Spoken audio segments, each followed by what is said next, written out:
അച്ഛനും അമ്മയും മക്കളുമൊക്കെ ഒന്നിച്ച് വർത്തമാനങ്ങളൊക്കെ പറഞ്ഞ് സന്തോഷത്തോടെ കഴിയുന്ന കുടുംബങ്ങൾ എത്ര മനോഹരമാണല്ലേ.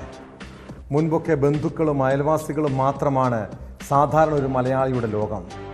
എന്നാൽ സോഷ്യൽ മീഡിയ സജീവമായപ്പോൾ അപരിചിതർ പോലും നമ്മുടെ ജീവിതത്തിലേക്ക് കടന്നു വന്നു. പലരും വീട്ടുകാരെക്കാൾ കൂടുതൽ സമയം ചിലവഴിക്കുന്നത് സോഷ്യൽ മീഡിയ സുഹൃത്തുക്കളോടാണ്. പങ്കാളിക്കും മക്കൾക്കും അപ്പുറം ഇത്തരം വഴിവിട്ട ബന്ധങ്ങൾക്ക് പിന്നാലെ പോകുന്ന കാഴ്ച. ഒടുവിൽ വീടുകളിൽ ദുരന്തം സംഭവിക്കുമ്പോൾ തിരിച്ചറിവിനുള്ള സമയം കടന്നുപോയി കാണും. വയനാട് തിരുനെല്ലിയിൽ 2 പെൺമക്കളുള്ള യുവതിയാണ് ആൺ സുഹൃത്തുമായി വീട്ടിൽ ലിവിങ് ടുഗദർ റിലേഷനിൽ ജീവിച്ചത്. ഒടുവിൽ അമ്മയെ കാമുകൻ വെട്ടിക്കൊല്ലുന്നത് നേരിൽ കാണേണ്ടി വന്ന ആ കുട്ടികളുടെ മാനസികാവസ്ഥയെക്കുറിച്ച് ചിന്തിക്കാൻ പോലും കഴിയുന്നില്ല.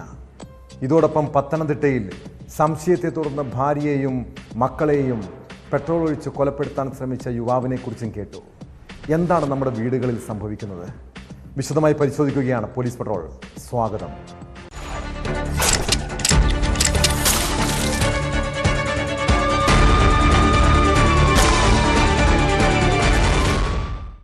വയനാട് തിരുനെല്ലിയിലെ നാട്ടുകാർക്ക് കഴിഞ്ഞ രാത്രി ഭീതിപ്പെടുത്തുന്ന ഓർമ്മയാണ്. അമ്മയെ കൺമുന്നിൽ വെട്ടിക്കൊലപ്പെടുത്തുന്നത് നേരിൽ കാണേണ്ടി വന്ന മകളുടെ നിലവിളി ചെവികളിൽ മുഴങ്ങുന്നുണ്ട്. അതിനിടെ കുഞ്ഞനുജത്തിയെ കാണാതായതിൻ്റെ ആശങ്കയും. യുവതിയെ കുത്തിക്കൊന്ന ശേഷം അവരുടെ 9 വയസ്സുള്ള മകളെയും കുട്ടി കടന്നുകളഞ്ഞ ആൺ സുഹൃത്തിനെ മണിക്കൂറുകൾ നീണ്ട അന്വേഷണത്തിനൊടുവിലാണ് കണ്ടെത്താൻ കഴിഞ്ഞത്. കൊലപാതകമുണ്ടായ സ്ഥലത്തിന് സമീപം വനമേഖലയിൽ നിന്നാണ് മരിച്ച പ്രവീണിയുടെ മകളെയും പ്രതി ദിലീഷിനെയും കണ്ടെത്തിയത്. ആൺ സുഹൃത്തിൻ്റെ വെട്ടേറ്റ് യുവതി കൊല്ലപ്പെട്ട കേസിൽ പ്രതി പിടിയിലാകുമ്പോൾ പുറത്തുവരുന്നത് ലിവിങ് ടുഗദർ ബന്ധത്തിലെ വിള്ളലും പ്രതികാരവുമാണ്.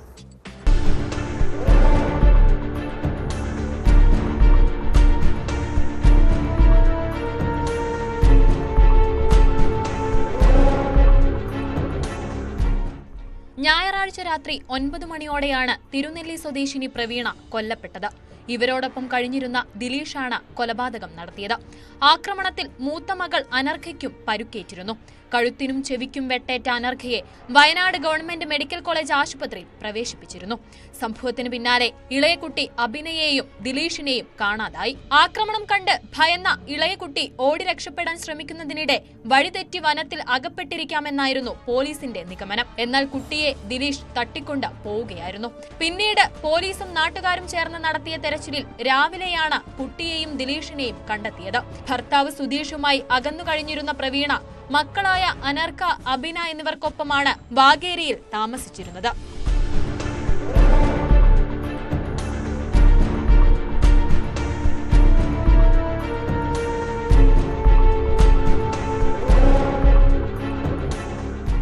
രാത്രി മുഴുവൻ നീണ്ട തിരച്ചിലിനൊടുവിൽ തിങ്കളാഴ്ച രാവിലെയോടുകൂടിയാണ് ദിലീഷിനെയും കുട്ടിയെയും കണ്ടെത്തിയത്.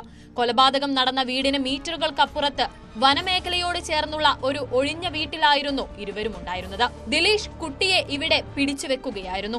സാഹസിക നീക്കങ്ങൾക്കൊടുവിൽ പോലീസ് കുട്ടിയെ രക്ഷപ്പെടുത്തി ദിലീഷിനെ കസ്റ്റഡിയിലെടുത്തു. തിരുനെല്ലി പോലീസ് സ്റ്റേഷനിൽ എത്തിച്ച ശേഷം കുട്ടിയെ പ്രാഥമിക ചികിത്സ നൽകുന്നതിനായി അടുത്തുള്ള ആശുപത്രിയിലേക്ക് മാറ്റി. കുട്ടിക്ക് മറ്റ് ആരോഗ്യ പ്രശ്നങ്ങളൊന്നും തന്നെയില്ല. സംഭവം അറിഞ്ഞ് തിരുനെല്ലി പോലീസിന്റെ നേതൃത്വത്തിൽ കഴിഞ്ഞ രാത്രി മുഴുവനും പരിസര പ്രദേശങ്ങളിൽ തിരച്ചിൽ നടത്തിയെങ്കിലും പ്രതിയെയും കുട്ടിയെയും കണ്ടെത്താനായിരുന്നില്ല. തുടർന്ന് രാവിലെ ഡ്രോൺ ഉപയോഗിച്ചും തോട്ടം മേഖലകൾ കേന്ദ്രീകരിച്ചും നടത്തിയ ഊർജിതമായ തിരച്ചിലിനൊടുവിലാണ് എസ്റ്റേറ്റിന് സമീപത്തെ ഒഴിഞ്ഞ വീട്ടിൽ നിന്ന് ദിലീഷിനെയും കുട്ടിയെയും കണ്ടെത്തുന്നത്. തിരച്ചിലിനിടെ ഒരു മൊബൈൽ ഫോണും പോലീസ് കണ്ടെടുത്തു.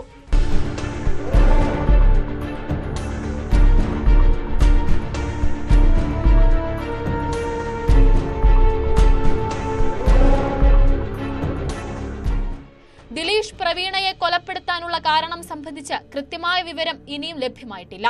അടുത്തിടെ ദിലീഷുമായി പ്രവീണ അകലാൻ തുടങ്ങിയതാണ് കൊലപാതകത്തിലേക്ക് നയിച്ചത് എന്നാണ് പോലീസ് നൽകുന്ന വിവരം. ദിലീഷിന് സംശയരോഗം ഉണ്ടായിരുന്നുവെന്നും സൂചനയുണ്ട്.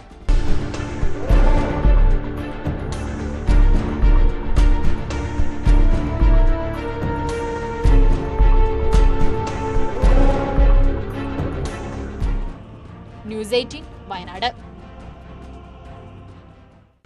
നമ്മുടെ പങ്കാളി എപ്പോഴും മൊബൈൽ ഫോണിൽ നോക്കിയിരുന്നാൽ ആർക്കെങ്കിലും ഇഷ്ടപ്പെടുമോ?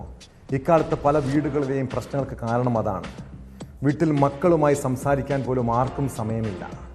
കൂടുതൽ സമയവും വാട്സപ്പിലും ഫേസ്ബുക്കിലുമൊക്കെ ചിലവഴിച്ചാൽ ദാമ്പത്യ ബന്ധത്തിൽ വിള്ളലുണ്ടാകുമെന്ന് തിരിച്ചറിയണം. പത്തനംതിട്ട കടമാൻകോട് ഭാര്യയ്ക്ക് അവിഹിത ബന്ധമുണ്ടെന്ന സംശയം കാരണം യുവാവ് വീട്ടിൽ പ്രശ്നങ്ങൾ ഉണ്ടാക്കുന്നത് പതിവായിരുന്നു.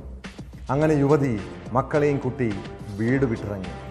കഴിഞ്ഞ ദിവസം കടമാൻകോട് സ്വദേശി സുജിത്ത് ഭാര്യയുടെ കോന്നിയിലുള്ള വീട്ടിലെത്തി ഭാര്യയെയും മക്കളെയും പെട്രോൾ ഒഴിച്ച് കൊലപ്പെടുത്താൻ ശ്രമിച്ചു. കേസിൽ പ്രതിയെ പോലീസ് അറസ്റ്റ് ചെയ്തിട്ടുണ്ട്. 2 വർഷമായി സുജിത്തും ഭാര്യ രേഷ്മയും അകന്നു കഴിയുകയായിരുന്നു.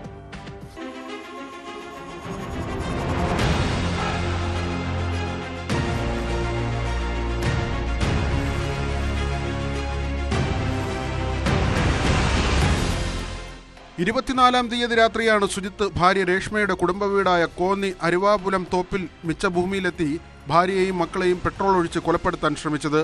ഭാര്യയ്ക്ക് അവിഹിത ബന്ധമുണ്ടെന്ന് ആരോപിച്ചായിരുന്നു ആക്രമണം. അർദ്ധരാത്രിയിൽ വീട്ടിൽ അതിക്രമിച്ചു കടന്ന സുജിത്ത് കയ്യിൽ കരുതിയ പെട്രോൾ ഭാര്യയുടെയും മക്കളുടെയും ദേഹത്തൊഴിച്ചാണ് കൊലപ്പെടുത്താൻ ശ്രമിച്ചത്. കയ്യിൽ കരുതിയിരുന്ന മൺവെട്ടിയും ചുറ്റികയും കൊണ്ട് പ്രതി ഇവരെ ആക്രമിക്കുകയും ചെയ്തു.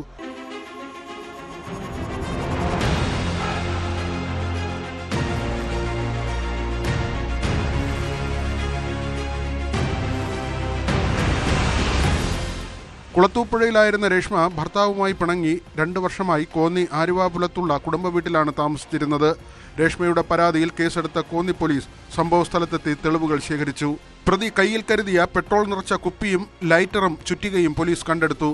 സംഭവത്തിന് ശേഷം ഒളിവിൽ പോയ സുജിത്തിനെ കുളത്തൂപ്പുഴയിൽ നിന്നാണ് പോലീസ് അറസ്റ്റ് ചെയ്തത്.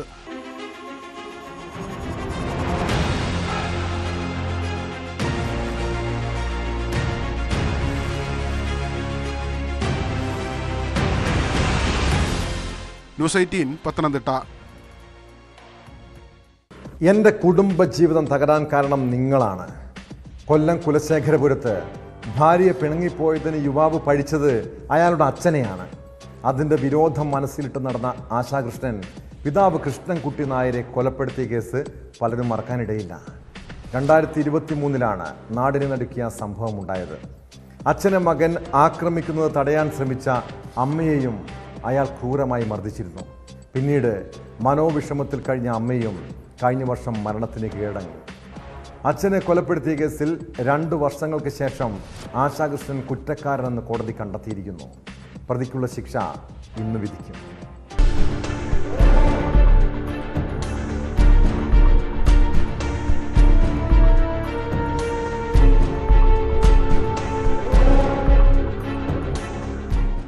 പ്രതിയുടെ ഭാര്യ പിണങ്ങിപ്പോകാൻ കാരണം അച്ഛനാണെന്ന് പറഞ്ഞ് വഴക്കിടുകയും പ്രതിയുടെ ഭാര്യയെ മാപ്പ് പറഞ്ഞ് വിളിച്ചുകൊണ്ടുവരണമെന്ന് ആശാകൃഷ്ണൻ അച്ഛനോട് ആവശ്യപ്പെടുകയും ചെയ്തിരുന്നു. എന്നാൽ കൃഷ്ണൻകുട്ടി നായർ ഇത് എതിർത്തതിലുള്ള വിരോധമായിരുന്നു കൊലപാതകത്തിന് കാരണം. അടുക്കളയിലിരുന്ന ഫ്രൈ പാൻ വെച്ച് പലതവണ മാരകമായി തലക്കടിച്ച് തലയോട്ടി പൊട്ടിക്കുകയും വാരിയലിനും മറ്റും പൊട്ടലുണ്ടാവുകയും ചെയ്ത് കൊലപ്പെടുത്തുകയായിരുന്നു. ഇത് തടസ്സം പിടിക്കാൻ ചെന്ന പ്രതിയുടെ അമ്മയെ അതിക്രൂരമായി മർദ്ദിച്ച് പരുക്കേൽപ്പിക്കുകയും ചെയ്തു.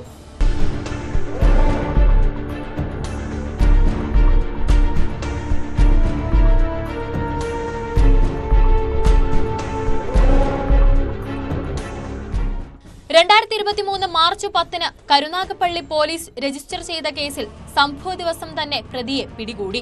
2 വർഷത്തിനിടയിൽ പ്രതി ജാമ്യത്തിന് ശ്രമിച്ചുവെങ്കിലും കോടതി നിഷേധിക്കുകയായിരുന്നു. കൊലപാതക സമയത്തുണ്ടായിരുന്ന ഒരേയൊരു സാക്ഷിയായ പ്രതിയുടെ അമ്മ ശ്യാമള വാർദ്ധക്യ സഹജമായ അസുഖം മൂലവും കൊലപാതകം നേരിൽ കണ്ട മനോവിഷമത്താലും മരിക്കുകയും ചെയ്തു. കരുനാഗപ്പള്ളി പോലീസിന്റെ കുറ്റമറ്റ അന്വേഷണത്തിലൂടെ സാഹചര്യ തെളിവുകളുടെയും ശാസ്ത്രീയ തെളിവുകളുടെയും അടിസ്ഥാനത്തിൽ കൊലപാതകം കോടതിയിൽ തെളിയിക്കാനായി. പ്രതി കുറ്റക്കാരനാണെന്ന് കണ്ട കോടതി വിധി അടുത്ത ദിവസം പറയും. കൊല്ലം 5ാമത് അഡീഷണൽ സെഷൻസ് ജഡ്ജി കോടതിയാണ് പ്രതി കുറ്റക്കാരനാണെന്ന് കണ്ടെത്തിയത്.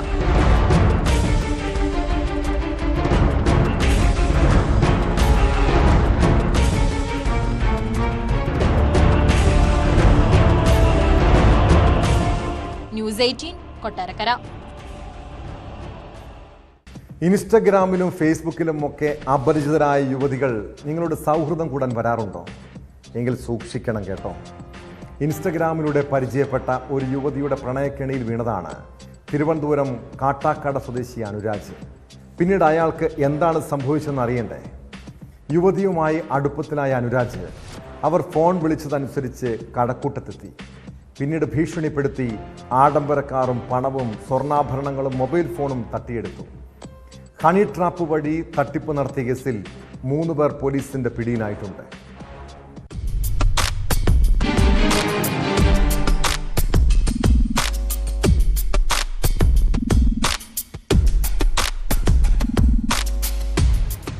പേയാട് സ്വദേശി അർഷാദ്, പാലോട് സ്വദേശി ആസിഫ് എന്നിവരാണ് പിടിയിലായത്.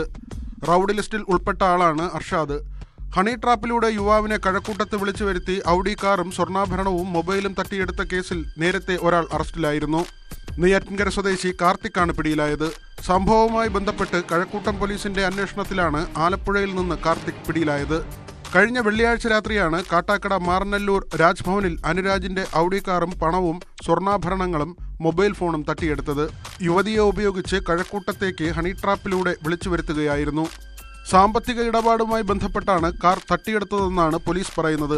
2 ആഴ്ച മുൻപ് ഇൻസ്റ്റഗ്രാം വഴി പരിചയപ്പെട്ട യുവതിയാണ് അനുരാജിനെ കഴക്കൂട്ടത്തേക്ക് വിളിച്ചു വരുത്തിയത്. കഴക്കൂട്ടത്തെത്തിയ അനുരാജിന്റെ കാറിൽ യുവതി കയറി.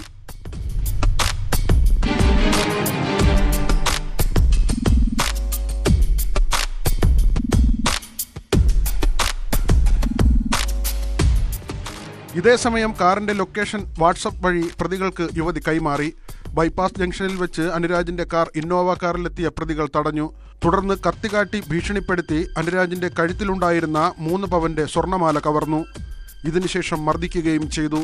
മർദ്ദനം സഹിക്കവയ്യാതെ അനുരാജ് ഓടി രക്ഷപ്പെട്ടു. തുടർന്ന് അനുരാജിന്റെ കാറുമായി അക്രമികൾ കടന്നുകളഞ്ഞു.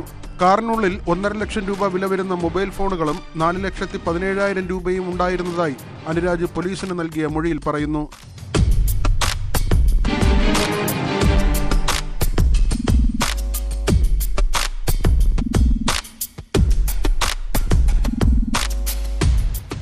ന്യൂസ് 18 തിരുവനന്തപുരം. തിരുവനന്തപുരത്തെ IB ഉദ്യോഗസ്ഥ ആത്മഹത്യ ചെയ്ത കേസിൽ പ്രതി സുഗാന്ത് സുരേഷ് പോലീസിനെ കുറേ വട്ടം കറക്കിയതാണ്. പ്രതി സംസ്ഥാനം വിട്ടെന്ന് കരുതി രാജ്യത്തെമ്പാടും വലവിരിച്ചെങ്കിലും അയാൾ പോലീസിന്റെ മൂക്കിൻ തുമ്പത്ത് തന്നെ ഉണ്ടായിരുന്നു. മുൻകൂർ ജാമ്യാപേക്ഷ ഹൈക്കോടതി തള്ളിയതിനു പിന്നാലെ കൊച്ചി DCP ഓഫീസിലെത്തി സുഗാന്ത് കീഴടങ്ങി. പ്രതിക്കെതിരെയുള്ള ആത്മഹത്യാ പ്രേരണ കുറ്റം പ്രഥമദൃഷ്ട്യാ നിലനിൽക്കുമെന്ന് ഹൈക്കോടതി വ്യക്തമാക്കിയിട്ടുണ്ട്. മുൻകൂർ ജാമ്യ ഹർജിയിലെ വിധി പ്രതിക്ക് അനുകൂലമാകുമോ എന്നറിയാനാണോ അതുവരെയും പോലീസ് അറസ്റ്റ് ചെയ്യാതെ കാത്തിരുന്നത്? അങ്ങനെയെങ്കിൽ ആരാണ് അയാൾക്ക് ഒളിവിൽ കഴിയാൻ സൗകര്യമൊരുക്കിയതെന്ന് കൂടി കണ്ടെത്തണം.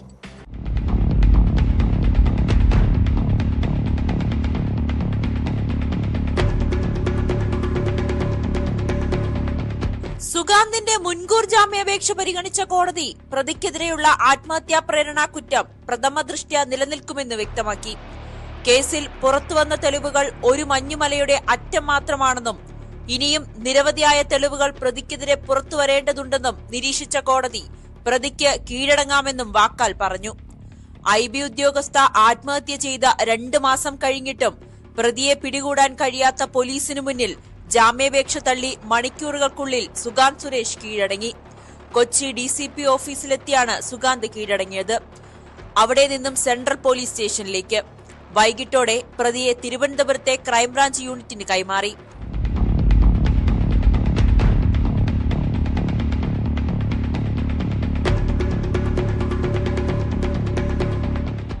IB ഉദ്യോഗസ്ഥയുടെ ആത്മഹത്യയിൽ താൻ നിരപരാധിയാണെന്ന് അവകാശപ്പെട്ടായിരുന്നു സുഗാന്ത് ജാമ്യാപേക്ഷ സമർപ്പിച്ചത്.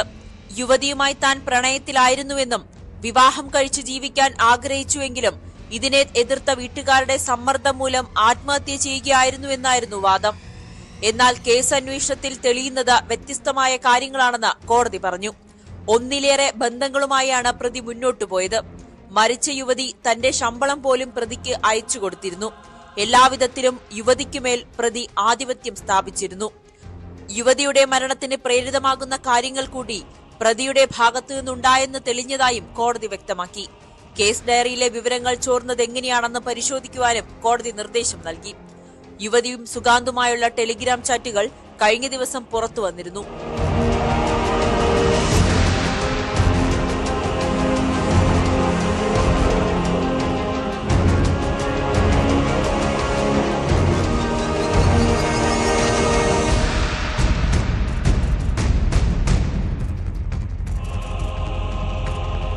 എന്ന് മരിക്കും തുടങ്ങിയ കാര്യങ്ങളായിരുന്നു സുഗാന്തിന്റെ ചാറ്റിലുണ്ടായിരുന്നത്.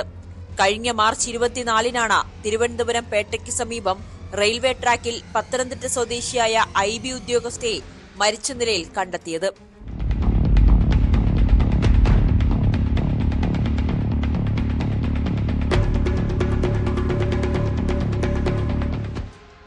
ന്യൂസ് 18 കൊച്ചി. ലോകത്തേറ്റവും അപകടകാരിയായ നായ്ക്കളിലൊന്നാണ് പിറ്റ്ബുള്ള്.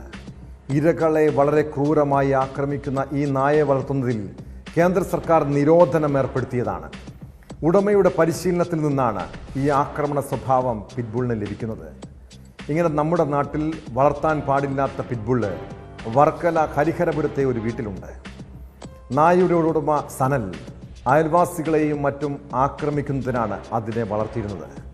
കഴിഞ്ഞ ദിവസം അയാൾ അയൽവാസിയായ യുവാവിനെ നായയെ വിട്ട് കടുപ്പിക്കുകയും മാരകായുധങ്ങൾ കൊണ്ട് വെട്ടിപ്പരിക്കേൽപ്പിക്കുകയും ചെയ്തു. കേസിൽ ഹരിഹരപുരം സ്വദേശി സനലിനെ പോലീസ് അറസ്റ്റ് ചെയ്തു.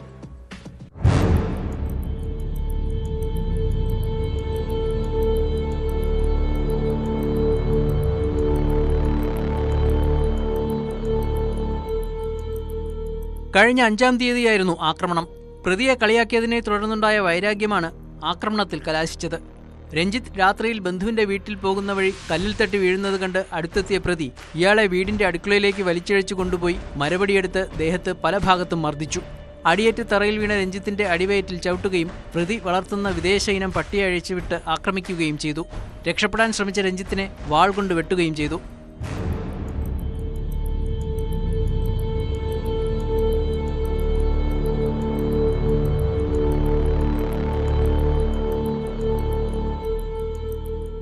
സംഭവത്തിന് ശേഷം ഒളിവിൽ പോയ പ്രതി കായലോരങ്ങൾ കേന്ദ്രീകരിച്ച് താമസിച്ചു വരികയായിരുന്നു. ഇതിനിടയിൽ വർക്കലയിൽ എത്തിയെന്ന രഹസ്യവിവരത്തെ തുടർന്ന് വർക്കല SHO ശ്യാമിന്റെ നേതൃത്വത്തിലുള്ള പോലീസ് സംഘം ഇയാളെ പിടികൂടുകയായിരുന്നു. വർക്കല കോടതിയിൽ ഹാജരാക്കിയ പ്രതിയെ റിമാൻഡ് ചെയ്തു.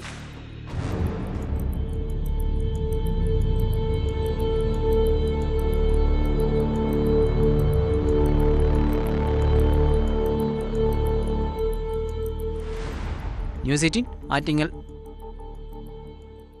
വെഞ്ഞാറമൂട് കൂട്ടക്കൊലക്കേസ് പ്രതി അഫാൻ ജയിലിനുള്ളിൽ ജീവനൊടുക്കാൻ ശ്രമിച്ചതിൽ ജയിൽ ഉദ്യോഗസ്ഥർക്ക് വീഴ്ച സംഭവിച്ചോ?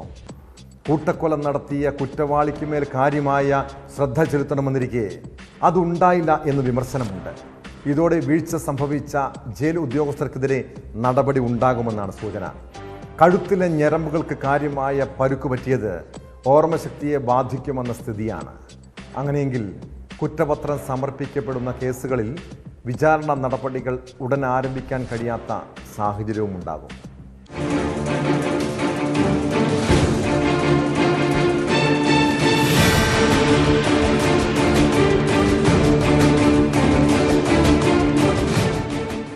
ജയിലിനകത്തു തന്നെ അതീവ സുരക്ഷയുള്ള UTB ബ്ലോക്ക്. കൊടും ക്രിമിനലുകളെ ഉൾപ്പെടെ പാർപ്പിച്ചിട്ടുള്ളത് ഈ ബ്ലോക്കിലാണ്. ഒരു സെല്ലിൽ പരമാവധി 2 പേർ. അഫാന്റെ സെല്ലിൽ മറ്റൊരാൾ കൂടി ഉണ്ടായിരുന്നു. പ്രതി മുൻപും ജീവനെടുക്കാൻ ശ്രമിച്ചതിനാൽ അതീവ സുരക്ഷ വേണമെന്നായിരുന്നു പോലീസ് റിപ്പോർട്ട്. എന്നിട്ടും കൃത്യമായ സുരക്ഷ ഒരുക്കാത്ത നടപടിയിലാണ് ഉന്നതതല അന്വേഷണം നടക്കുന്നത്. ജയിലിലെത്തിയ ശേഷവും അഫാന്റെ പെരുമാറ്റത്തിൽ ചില അസ്വാഭാവികതകൾ കണ്ടിരുന്നു. ശാന്തമായാണ് എല്ലാവരോടും പെരുമാറിയിരുന്നതെങ്കിലും ആരോടും വലിയ അടുപ്പം കാണിച്ചിരുന്നില്ല. ജയിലിൽ ആത്മഹത്യയ്ക്ക് ശ്രമിച്ച അഫാൻ ഗുരുതരാവസ്ഥയിൽ മെഡിക്കൽ കോളേജ് ആശുപത്രിയിൽ വെന്റിലേറ്ററിൽ തുടരുകയാണ്. അബോധാവസ്ഥയിലായിരുന്ന അഫാന് ആശുപത്രിയിലെത്തിച്ചപ്പോൾ 3 തവണ അപസ്മാരമുണ്ടായി. തുടർന്നാണ് വെന്റിലേറ്ററിലേക്ക് മാറ്റിയത്. തലച്ചോറിനും ഹൃദയത്തിനും സാരമായ ക്ഷതമുണ്ടെന്ന് ഡോക്ടർമാർ അറിയിച്ചു.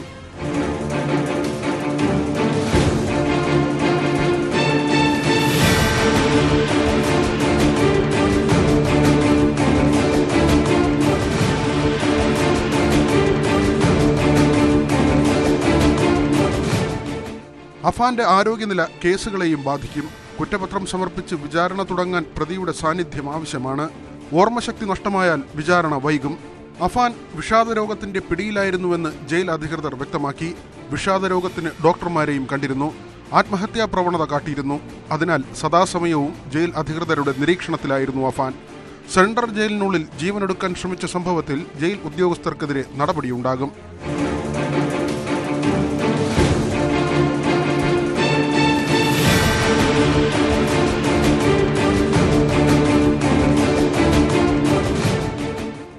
സഹോദരൻ അഹ്സാൻ, സുഹൃത്തായ ഫർസാന, പിതൃസഹോദരൻ അബ്ദുൽ ലത്തീഫ്, ലത്തീഫിന്റെ ഭാര്യ സാജിദ ബീവി, പിതൃമാതാവ് സൽമ ബീവി എന്നിവരെ അഫാൻ തലക്കടിച്ച് കൊലപ്പെടുത്തിയെന്നാണ് കേസ്. കേരളം നടുങ്ങിയ ആ കൂട്ടക്കൊല നടന്ന് 91 ദിവസമാണ് അഫാൻ ആത്മഹത്യയ്ക്ക് ശ്രമിച്ചത്. ഒരു കേസിൽ കഴിഞ്ഞ ദിവസം കുറ്റപത്രം സമർപ്പിച്ചിരുന്നു. സഹ തടവുകാരനോട് അഫാനെ നിരീക്ഷിക്കാൻ ചുമതലപ്പെടുത്തിയിരുന്നു. ഞായറാഴ്ച രാവിലെ 11-ന് ബ്ലോക്കിൽ തന്നെയുള്ള പ്രത്യേക മുറിയിൽ TV കാണാനുള്ള സൗകര്യമൊരുക്കിയിരുന്നു. സഹ തടവുകാരൻ ഫോൺ ചെയ്യാൻ പോയപ്പോഴാണ് അലക്കി ഉണങ്ങാനിട്ട മുണ്ടെടുത്ത് ശുചിമുറിയിൽ കയറി അഫാൻ ആത്മഹത്യയ്ക്ക് ശ്രമിച്ചത്. ജയിൽ ഉദ്യോഗസ്ഥർ പ്രാഥമിക ശുശ്രൂഷ നൽകിയ ശേഷം മെഡിക്കൽ കോളേജ് ആശുപത്രിയിൽ എത്തിച്ചു.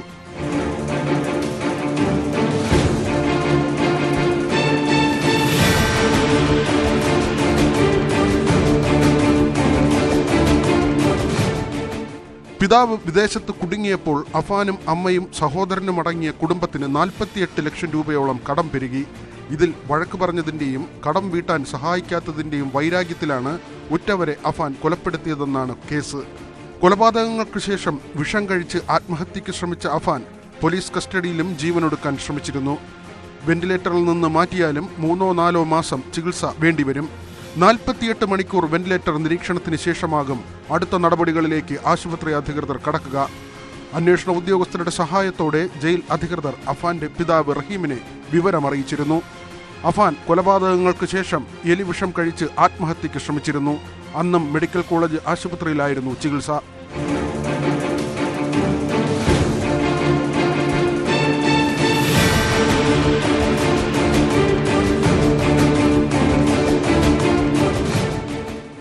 ഇപ്പോൾ വെന്റിലേറ്ററിൽ കഴിയുന്ന അഫാന്റെ നില അതീവ ഗുരുതരമാണെന്നാണ് ഡോക്ടർമാരുടെ വിലയിരുത്തൽ.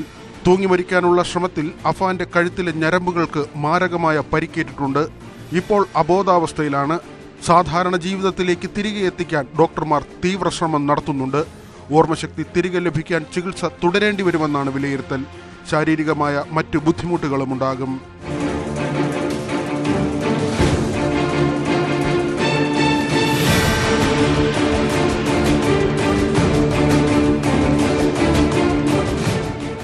ന്യൂസ് 18 തിരുവനന്തപുരം. പാകിസ്ഥാനിലെ ലഹോറിൽ സാരിയുടുത്ത ഒരു ഇന്ത്യൻ യുവതി സുരക്ഷാ അകമ്പടിയിൽ സഞ്ചരിക്കുന്ന ദൃശ്യങ്ങൾ സമൂഹ മാധ്യമങ്ങളിൽ ഇപ്പോൾ വലിയ ചർച്ചയാണ്. AK-47 തോക്കും 6 പേർ സുരക്ഷയും ഒരുക്കണമെങ്കിൽ അവൾ ആരായിരിക്കും? ഇത്രയ്ക്കും ആതിഥ്യ മര്യാദ ഉള്ളവരാണോ പാകിസ്ഥാനികൾ? സ്വന്തം മാതൃരാജ്യത്തെ ഒറ്റുകൊടുത്ത യൂട്യൂബർ ജ്യോതി മൽഹോത്ര ഏതാനും മാസങ്ങൾക്ക് മുൻപ് പാകിസ്ഥാനിൽ പോയപ്പോഴുള്ള ദൃശ്യങ്ങളാണിത്. ആരാണ് അവർക്ക് സുരക്ഷാ ക്രമീകരണങ്ങൾ ഒരുക്കിയതെന്ന അന്വേഷണത്തിലാണ് ദേശീയ ഏജൻസികൾ. ഇതിനിടെ ജ്യോതിയുടെ സമൂഹ മാധ്യമങ്ങളുടെ പൂർണ്ണ വിവരങ്ങൾ പോലീസ് ശേഖരിച്ചു. കോടതിയിൽ ഹാജരാക്കിയ ജ്യോതിയെ 14 ദിവസത്തേക്ക് റിമാൻഡ് ചെയ്തു.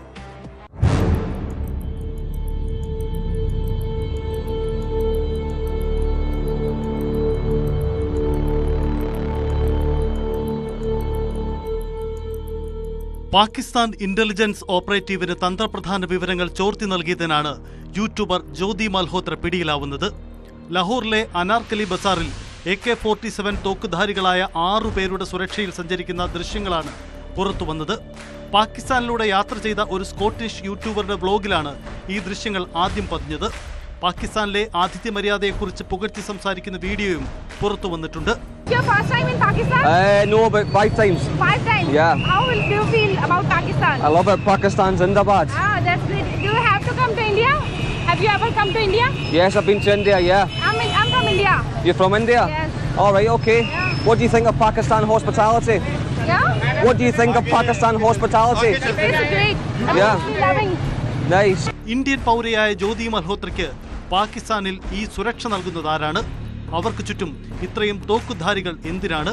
പാകിസ്ഥാൻ സർക്കാർ അധികൃതർ തന്നെയാണോ ഈ സംരക്ഷണം ഒരുക്കുന്നതിന് പിന്നിൽ? അങ്ങനെയെങ്കിൽ ഇന്ത്യ അറിയാതെ ഇവർ എങ്ങനെയാണ് പാകിസ്ഥാൻ സർക്കാരിന്റെ അതിഥിയാവുന്നത്? നിരവധി ചോദ്യങ്ങളാണ് ഉയരുന്നത്. ജ്യോതി മൽഹോത്രയുടെ സാമ്പത്തിക ഇടപാടുകൾ വലിയ സംശയങ്ങൾക്കിട നൽകുന്നതാണ്. വരുമാനത്തിന് അനുസൃതമായ ജീവിതശൈലിയല്ല ഇവരുടേതെന്ന് അന്വേഷണ ഏജൻസികൾ നേരത്തെ തന്നെ കണ്ടെത്തിയിരുന്നു. പാകിസ്ഥാനിലെ VIP ജീവിതത്തിന് ശേഷം ഇന്ത്യയിൽ മടങ്ങിയെത്തിയ ഇവർ ചൈനയിലേക്ക് പോയതായും അന്വേഷണ ഏജൻസികൾ കണ്ടെത്തിയിരുന്നു.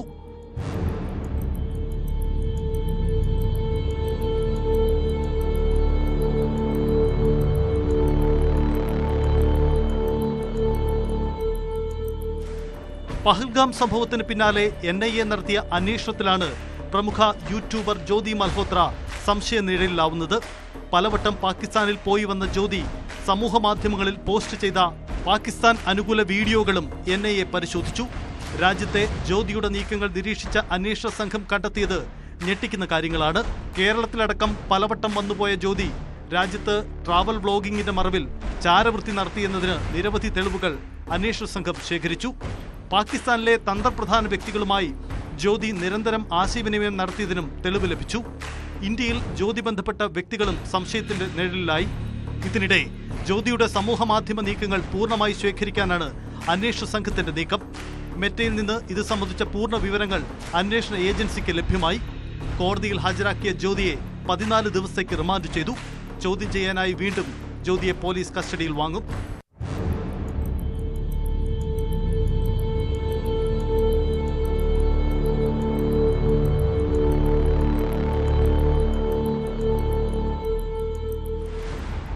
News desk, news 18.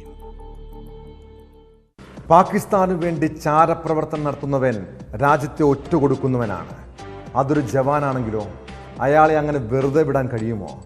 CRPFിലെ sub inspector Motiram Jat 2023 മുതൽ പാകിസ്ഥാന് സുപ്രധാന സുരക്ഷാ രഹസ്യങ്ങൾ കൈമാറിയിരുന്നുവെന്നാണ് കണ്ടെത്തൽ. ഇതേ തുടർന്ന് CRPF ജവാനെ NIA അറസ്റ്റ് ചെയ്തു. അറസ്റ്റിലായതിനു പിന്നാലെ ജവാനെ പിരിച്ചുവിട്ടതായി CRPF അറിയിച്ചു.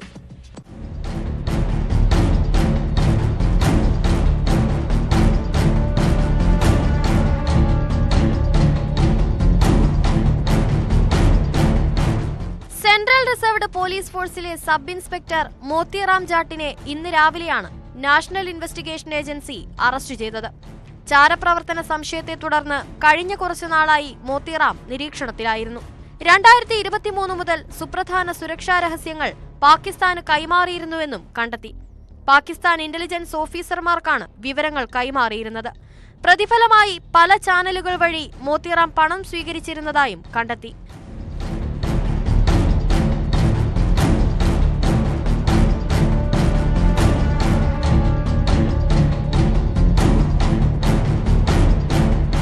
വിവിധ കേന്ദ്ര ഏജൻസികൾ CRPF ഉദ്യോഗസ്ഥരുടെ സോഷ്യൽ മീഡിയ പ്രവർത്തനങ്ങൾ നിരീക്ഷിച്ചതിൽ നിന്നാണ് രഹസ്യവിവരങ്ങൾ കൈമാറിയത് കണ്ടെത്തിയതെന്ന് CRPF അറിയിച്ചു. ഡൽഹിയിൽ നിന്ന് ഇന്ന് രാവിലെ അറസ്റ്റ് ചെയ്ത മോത്തിറാമിനെ പാട്യാല ഹൌസ് കോടതി ജൂൺ 6 വരെ NIA കസ്റ്റഡിയിൽ വിട്ടു.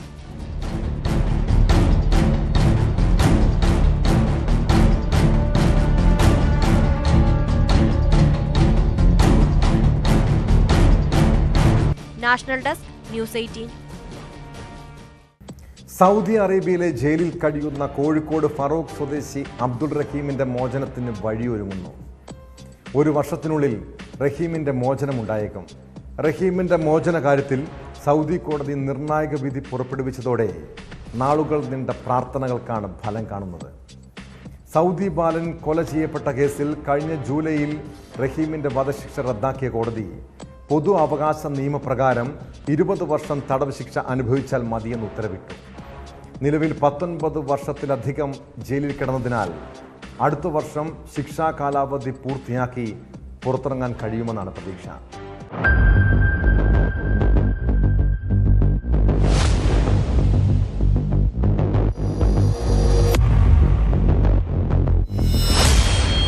മരിച്ച സൗദി ബാലന്റെ കുടുംബത്തിന് ദയാധനമായി 34 കോടി രൂപ കൈമാറിയ ശേഷം നടന്ന 13ാമത് സിറ്റിംഗിലാണ് നിർണായക വിധി ഉണ്ടായത്. വ്യക്തി നിയമപ്രകാരം വധശിക്ഷ റദ്ദാക്കിയെങ്കിലും സൗദിയിലെ പൊതു അവകാശ നിയമപ്രകാരം 20 വർഷം തടവ് ശിക്ഷ റിയാദ് ക്രിമിനൽ കോടതി വിധിക്കുകയായിരുന്നു. ഇതിനകം 19 വർഷം അബ്ദുൾ റഹീം ജയിലിൽ കിടന്നതിനാൽ 1 വർഷത്തിനകം ജയിൽ മോചിതനാകാമെന്നാണ് പ്രതീക്ഷ. വൈകാരികമായാണ് റഹീമിന്റെ അമ്മ ഫാത്തിമ കോടതി വിധിയോട് പ്രതികരിച്ചത്. എന്റെ കുട്ടിയെ കണ്ടാലല്ല എനിക്ക് സമാധാനം. ഞാൻ എന്റെ കുട്ടിയെ കണ്ടാൽ മതി. എത്ര തന്നെ പറഞ്ഞൊക്കെ പറ്റിച്ച് മക്കളെ എനിക്ക് സഹിക്കാൻ കഴിയില്ല. ഇപ്പം 20 വർഷം എന്ന് പറയുമ്പോഴും കുറച്ച് മാസം കൂടി മതി ജയിലിൽ കഴിയാൻ.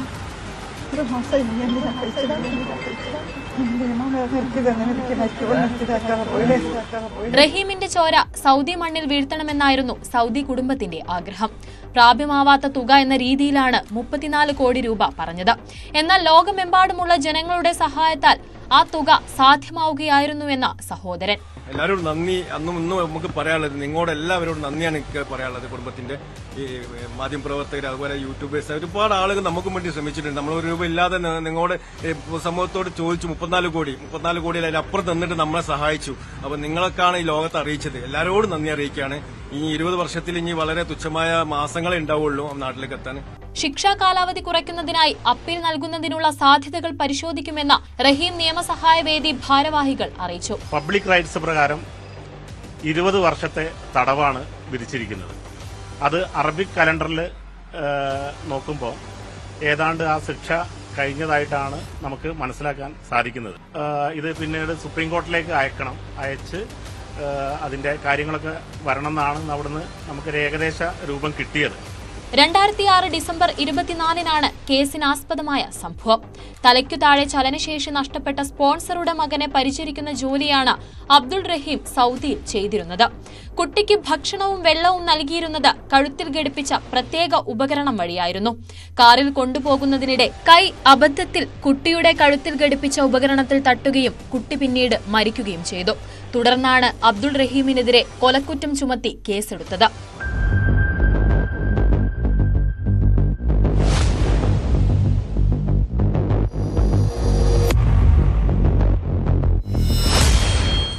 ന്യൂസ് 18 കോഴിക്കോട്.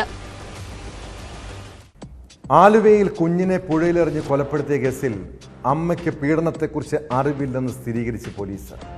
കൊലപാതകത്തിൽ പങ്കില്ലെന്ന യുവാവിന്റെ മൊഴിയും അന്വേഷണ സംഘം വിശ്വാസത്തിലെടുക്കുകയാണ്. കേസിൽ 2 പ്രതികളെയും പോലീസ് കസ്റ്റഡിയിൽ വാങ്ങി ചോദ്യം ചെയ്തതോടെയാണ് ദുരൂഹത ഒഴിഞ്ഞത്. ചോദ്യം ചെയ്യലും തെളിവെടുപ്പും പൂർത്തിയായതോടെ 2 പേരെയും കോടതിയിൽ ഹാജരാക്കി വീണ്ടും റിമാൻഡ് ചെയ്തു. ഉടൻ അന്വേഷണം പൂർത്തിയാക്കി കുറ്റപത്രം സമർപ്പിക്കുകയാകും ഇനി പോലീസിന്റെ നീക്കം.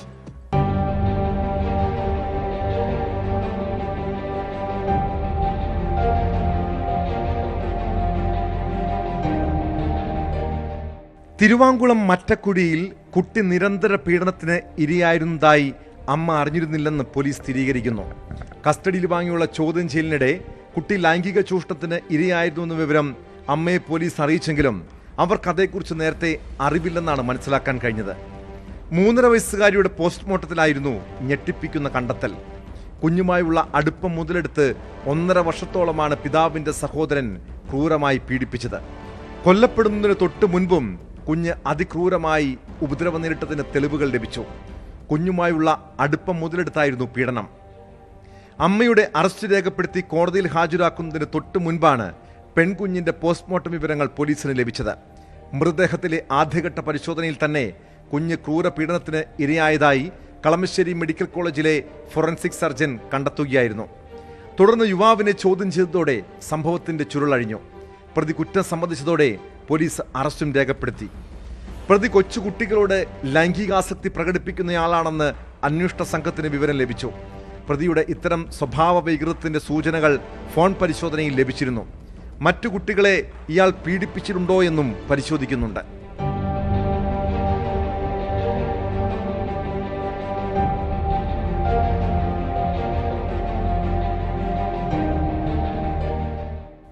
പിന്നീട് കഴിഞ്ഞ 2 ദിവസങ്ങളിലായി പോലീസ് യുവാവിനെ കസ്റ്റഡിയിൽ വാങ്ങി വിശദമായി ചോദ്യം ചെയ്തെങ്കിലും കൊലപാതകത്തിൽ അയാൾക്ക് പങ്കില്ലെന്നാണ് കണ്ടെത്താൻ കഴിഞ്ഞത്. എന്നാൽ പീഡനം നടന്ന മറ്റക്കുഴിയിലെ വീട്ടിൽ പ്രതിയുമായി തെളിവെടുപ്പിനെത്തിയ പോലീസിന് നേരെ നാട്ടുകാരുടെയും ബന്ധുക്കളുടെയും വലിയ പ്രതിഷേധമുണ്ടായി. പ്രതിയെ ആക്രമിക്കാൻ ശ്രമിച്ചവരെ പോലീസ് തടഞ്ഞു. എന്തിനാണ് ഇയാളുടെ മുഖം മറയ്ക്കുന്നതെന്ന് ചോദിച്ച് പോലീസിന് നേരെ നാട്ടുകാർ തട്ടിക്കയറി.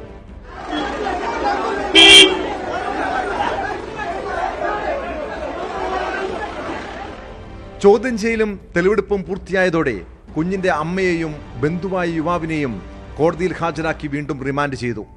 ഉടൻ അന്വേഷണം പൂർത്തിയാക്കി കുറ്റപത്രം സമർപ്പിക്കുകയാകും ഇനി പോലീസിന്റെ നീക്കം.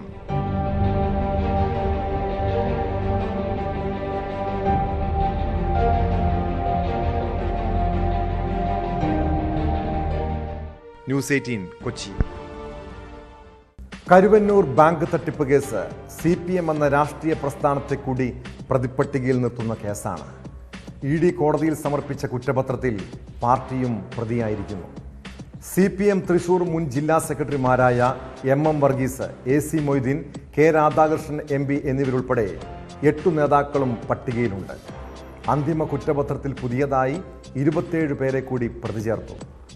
കുറ്റപത്രം രാഷ്ട്രീയ പ്രേരിതമെന്നാണ് മുൻ മന്ത്രി കൂടിയായ AC മൊയ്തീന്റെ പ്രതികരണം.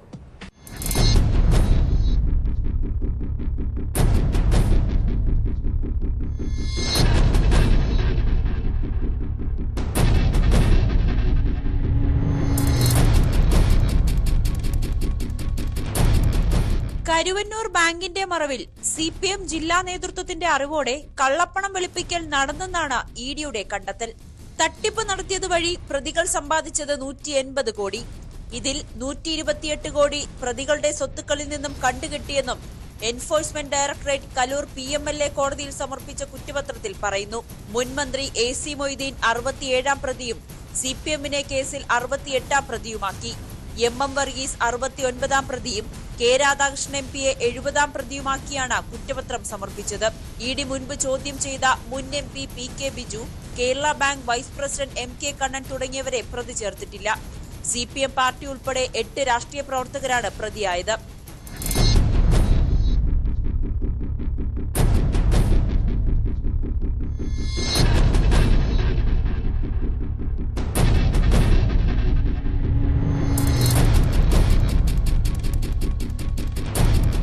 അന്തിമ കുറ്റപത്രത്തിൽ പുതുതായി 27 പ്രതികൾ കൂടെയുണ്ട്. ഇതോടെ കേസിൽ ആകെ പ്രതികൾ 83ആയി. പാർട്ടിയെയും നേതാക്കളെയും പ്രതി ചേർത്തത് രാഷ്ട്രീയ ഗൂഢാലോചനയുടെ ഭാഗമെന്ന CPM സംസ്ഥാന സെക്രട്ടറി MP ഗോവിന്ദൻ. പാർട്ടിയുടെ സമ്മതരായ നേതാക്കന്മാരെയും കുറ്റപത്രത്തിന്റെ ഭാഗമായിട്ട് ചേർത്തുകൊണ്ട് കേസിൽ പ്രതികളാണ് എന്ന് വരുത്തി തീർക്കാനും പ്രചരണം നടത്താനും വേണ്ടിയുള്ള ബോധപൂർവമായ രാഷ്ട്രീയ ഗൂഢാലോചനയാണ് ഇഡി യഥാർത്ഥത്തിൽ നടത്തിയിട്ടുള്ളത്. കേസിനെ രാഷ്ട്രീയമായും നിയമപരമായും നേരിടുമെന്ന് CPM വ്യക്തമാക്കി. തട്ടിപ്പിൽ പാർട്ടിക്ക് പങ്കില്ലെന്ന് AC മൊയ്തീൻ. കേസിൽ പ്രധാന സാക്ഷികളെ മാപ്പുസാക്ഷികളാക്കുന്നു. ഇഡിയുടെ കുറ്റപത്രം പൂർണ്ണമായും രാഷ്ട്രീയ പ്രേരിതമെന്നും നിയമപരമായും രാഷ്ട്രീയപരമായും നേരിടുമെന്നും AC മൊയ്തീനും പറഞ്ഞു. കേസിൽ CPMനെയും പ്രതി ചേർത്തതോടെ നിലമ്പൂർ ഉപതെരഞ്ഞെടുപ്പിലടക്കം വിഷയം പ്രതിഫലിക്കുമെന്നുറപ്പായി.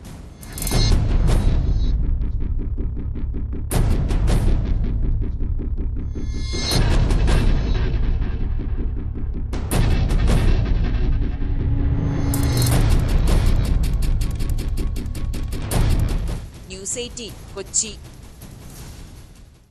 രാജ്യത്തെ കുപ്രസിദ്ധ ചന്ദനക്കടത്തുകാരനാണ് അബ്ദുൾ ജാഫർ. ചന്ദനക്കടത്തിലൂടെ കോടികൾ സമ്പാദിച്ചെങ്കിലും പലപ്പോഴും ഒളിവിലായിരുന്നു ജീവിതം. പല അന്വേഷണ ഏജൻസികളുടെയും നോട്ടപ്പുള്ളി. ഏറെ നാളുകളായി അന്വേഷണ ഏജൻസികളെ വെട്ടിച്ചു നടന്ന അബ്ദുൾ ജാഫർ ഒടുവിൽ ഇഡിയുടെ പിടിയിലായി. നാഗ്പൂരിൽ നിന്നാണ് പ്രതിയെ അറസ്റ്റ് ചെയ്തത്.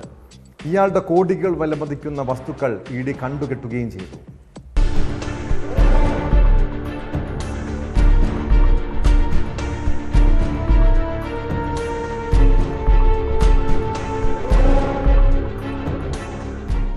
രാജ്യത്തിന്റെ വിവിധ ഭാഗങ്ങളിൽ നിന്ന് ചെന്നൈയിലേക്ക് രക്തചന്ദനം ഉൾപ്പെടെ കടത്തി കുപ്രസിദ്ധി നേടിയ കുറ്റവാളി അബ്ദുൾ ജാഫറാണ് ഇഡിയുടെ പിടിയിലായത്. നിരവധി കോടതികളിൽ നിന്ന് വാറണ്ടുള്ള ഇയാൾ കഴിഞ്ഞ 4 വർഷമായി ഒളിവിൽ കഴിയുകയായിരുന്നു. ചന്ദനക്കടത്തിലൂടെ കോടികൾ വിലമതിക്കുന്ന ഭൂമി പലയിടങ്ങളിലായി വാങ്ങിക്കൂട്ടിയതിനു പുറമെ മറ്റു സ്വത്തുക്കളും സമ്പാദിച്ചു. ഫ്ളാറ്റുകൾ, ആഡംബര വാഹനങ്ങൾ, വിവിധ അക്കൗണ്ടുകളിലായി ഉണ്ടായിരുന്ന കോടികൾ, ഇതെല്ലാം അന്വേഷണ ഏജൻസി കണ്ടുകെട്ടി. റായ്പൂരിലെ സ്വകാര്യ സ്ഥാപനം കയറ്റുമതി ചെയ്തിരുന്ന സ്പോഞ്ച് അയൺ പോലുള്ള വസ്തുക്കൾക്ക് പകരം ചന്ദനത്തടിയിൽ തീർത്ത വസ്തുക്കൾ പകരം വെച്ചാണ് കള്ളക്കടത്ത് നടത്തിയിരുന്നത്. ദുബായിലേക്കടക്കം ഇങ്ങനെ വസ്തുക്കൾ കടത്തിയിരുന്നതായി കണ്ടെത്തി. 68 കോടി രൂപയുടെ കള്ളക്കടത്ത് സമീപകാലത്ത് മാത്രം നടത്തിയെന്നാണ് അന്വേഷണത്തിൽ വ്യക്തമായത്. DRI ഏറെക്കാലമായി തിരയുന്ന കുറ്റവാളിയാണ് ഒടുവിൽ പിടിയിലായത്. നാഗ്പൂരിലെ പ്രത്യേക കോടതിയിൽ ഹാജരാക്കിയ പ്രതിയെ വിശദമായി ചോദ്യം ചെയ്യുന്നതിന് ഇഡിയുടെ കസ്റ്റഡിയിൽ വിട്ടു.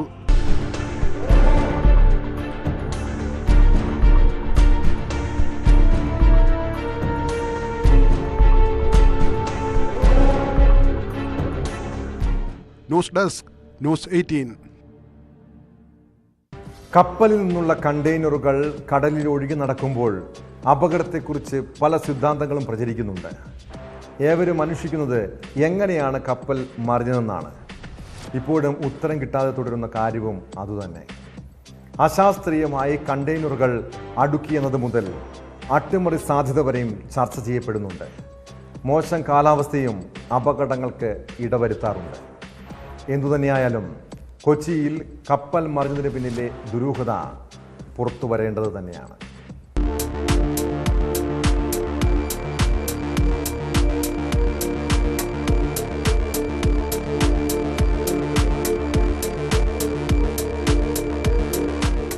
വിഴിഞ്ഞത്തു നിന്ന് കൊച്ചിയിലേക്ക് സഞ്ചരിച്ച MSC എൽസ 3 കപ്പൽ കൊച്ചി തീരത്തിന് 40 നോട്ടിക്കൽ മൈൽ അകലെ മുങ്ങിയതിന് കാരണം മാനുഷിക പിഴവോ മോശം കാലാവസ്ഥയോ ആകാമെന്നാണ് വിലയിരുത്തൽ. കണ്ടെയ്നർ കപ്പലുകളിൽ ചരക്ക് നിറച്ചതും ശൂന്യമായതുമായ കണ്ടെയ്നറുകൾ കൊണ്ടുപോകാറുണ്ട്. ചില കണ്ടെയ്നറുകൾ മുഴുവൻ നിറച്ചതാകാം, ചിലത് പകുതിയും. കപ്പലിന്റെ ഭാരസന്തുലനം നിലനിർത്താൻ ഈ കണ്ടെയ്നറുകൾ പ്രത്യേക രീതിയിലാണ് ക്രമീകരിക്കുക. ഭാരക്കൂടുതലുള്ളത് ഏറ്റവും താഴെ വയ്ക്കുക എന്നതാണ് ശരിയായ രീതി. എന്നാൽ MSC എൽസ 3യിൽ അങ്ങനെ അല്ലാതെ വെച്ചിരുന്നോ എന്നത് പരിശോധിക്കേണ്ടതുണ്ട്. വിഴിഞ്ഞത്തു നിന്ന് പോന്ന കപ്പലിൽ കൊച്ചിയിൽ ഇറക്കേണ്ട സാധനങ്ങൾ ഉണ്ടെങ്കിൽ അവ അടിയിലാണ് വെച്ചിട്ടുള്ളതെങ്കിൽ മുകളിലുള്ള കണ്ടെയ്നറുകൾ നീക്കിയിട്ട് വേണം ഇറക്കാൻ. ഇത് ഒഴിവാക്കാൻ കൊച്ചിയിൽ ഇറക്കേണ്ട ഭാരമുള്ള കണ്ടെയ്നറുകൾ മുകളിൽ വെച്ചിരിക്കാം എന്നതാണ് ഒരു സാധ്യത. പ്രതികൂല കാലാവസ്ഥയിൽ കപ്പൽ ആടിയുലയുമ്പോൾ ചരിയാനുള്ള സാധ്യതയ്ക്ക് ഇത് ആക്കം കൂട്ടും. മറ്റൊന്ന്, തിരയിൽപ്പെട്ടോ മറ്റോ കപ്പലിന്റെ സ്വാഭാവിക സന്തുലനം നഷ്ടമാവുകയാണ്. കപ്പലിന്റെ നീളം, വീതി, തിരമാലയുടെ വരവ്, ദിശ തുടങ്ങി ഒട്ടേറെ കാര്യങ്ങൾ ഇതിന് പിന്നിലുണ്ട്. കപ്പൽ ഒരു ഭാഗത്തേക്ക് ചെരിയുമ്പോൾ ഡെക്കിലെ കണ്ടെയ്നറുകൾ ബന്ധിപ്പിച്ചിരിക്കുന്ന കയറുകൾ പൊട്ടാൻ സാധ്യതയുണ്ട്. ഇതോടെ മുകളിലുള്ള കണ്ടെയ്നറുകൾ തെറിച്ചു പോകും. അപ്പോൾ ആ ഭാഗത്തെ ഭാരം കുറയുകയും ഭാരമുള്ള വശത്തേക്ക് ചരിയുകയും ചെയ്യും. MSC കപ്പൽ മറിഞ്ഞതിന് ഈ കാരണങ്ങളുമുണ്ടാകാം. വേറൊരു സാധ്യത, വിഴിഞ്ഞത്ത് എത്തുന്നതിന് മുൻപേ തന്നെ കപ്പലിന്റെ താഴ്ഭാഗത്തെവിടെയെങ്കിലും വിള്ളൽ വീണിട്ടുണ്ടാകാം. ഇത് ശ്രദ്ധിക്കാതെ പോവുകയോ അല്ലെങ്കിൽ കൊച്ചിയിലെത്തി ശരിയാക്കാമെന്ന് ചിന്തിക്കുകയോ ചെയ്തിട്ടുണ്ടാകാം. അങ്ങനെ അപകടമുണ്ടാകാനും സാധ്യതയുണ്ട്. കടൽ ചുഴിയിൽപ്പെട്ടിരിക്കാമെന്ന സാധ്യത തീരെ വിരളമാണെന്നും കണക്കാക്കപ്പെടുന്നു.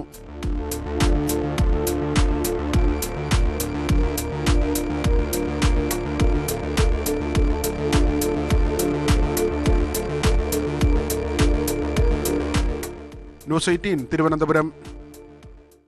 KSRTC ജീവനക്കാർ ശമ്പളം കിട്ടാതെ നരകയാതന അനുഭവിച്ചപ്പോൾ അവർക്ക് വേണ്ടി കുറേ ശബ്ദിച്ചവരാണ് നമ്മളെല്ലാം. എന്നാൽ ചില ജീവനക്കാരുടെ പെരുമാറ്റം KSRTC എന്ന സംവിധാനത്തോട് തന്നെ വെറുപ്പ് തോന്നിക്കുന്നുണ്ട്. കഴിഞ്ഞ ദിവസം തിരുവനന്തപുരത്ത് KSRTC ബസ്സിൽ ഛർദ്ദിച്ചു എന്ന കാരണത്താൽ പെൺകുട്ടിയെ രാത്രിയിൽ പെരുവഴിയിൽ ഇറക്കിവിട്ട സംഭവത്തെക്കുറിച്ചാണ് പറഞ്ഞു വരുന്നത്. കോലിയക്കോട് സ്വദേശിനിയായ നഴ്സിംഗ് വിദ്യാർത്ഥിനിക്കാണ് ദുരനുഭവം ഉണ്ടായത്. പിന്നീട് അവിടെ നിന്ന് മറ്റൊരു ബസ്സിൽ കയറി അവൾ വീട്ടിലെത്തുമ്പോഴേക്കും രാത്രി 8:30 കഴിഞ്ഞു. ആ പെൺകുട്ടിയെ പെരുവഴിയിലിറക്കി വിട്ട ജീവനക്കാരനോട് ചോദിക്കട്ടെ, നിങ്ങളുടെ മക്കളോടാണ് ആരെങ്കിലും ഇങ്ങനെ പെരുമാറുന്നതെങ്കിൽ അവർക്ക് മാപ്പ് കൊടുക്കാൻ കഴിയുമോ? വീഴ്ച വരുത്തിയ വെഞ്ഞാറമൂട് ഡിപ്പോയിലെ ജീവനക്കാർക്കെതിരെ ശക്തമായ നടപടി തന്നെ സ്വീകരിക്കണം. ഇതോടെ പോലീസ് പട്രോൾ പൂർണ്ണമാകുന്നു. നമസ്കാരം.